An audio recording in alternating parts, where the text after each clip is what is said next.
আচ্ছা, তো সবাই মনোযোগ দিয়ে দেখো যে সম্পূরক কোণ, এটা মনোযোগ দিয়ে না দেখলেও চলবে, কারণ এগুলো তোমরা পারো। যে দুইটি কোণের পরিমাপের যে যোগফল, যোগফল তো আছে নাকি, তো সেই যোগফল দুই সমকোণ হলে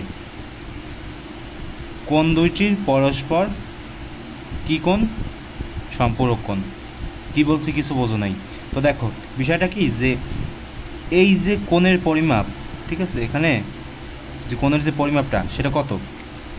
180 ডিগ্রি না? কেন ভাই 180 ডিগ্রি? কারণ কি, এটা দুই সমকোণ না, সেজন্য হচ্ছে তোমার 180 ডিগ্রি।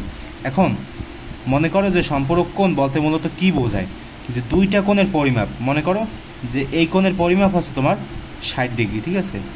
কোন কোণ ভাই? এই কোণ, যে সি কোণ সি ও বি, এটার পরিমাপ হচ্ছে তোমার 60 ডিগ্রি। আর মনে করো যে এখানে আর একটা কোণ আছে না, এ ও সি, কোণ এ ও সি, এটা সমান সমান কত ভাই? তাহলে এটা সমান সমান হবে তোমার 120 ডিগ্রি। এখন 120 যোগ করো 60, কত ডিগ্রি আছে? আসবে হচ্ছে তোমার 180 ডিগ্রি। তো দুইটা কোণের যোগফল যদি তোমার 180 ডিগ্রি আসে, তাহলে আমরা কি বলতে পারবো ভাই? আমরা বলতে পারবো যে কোণ দুইটি হচ্ছে তোমার পরস্পর সম্পূরক কোণ, ঠিক আছে।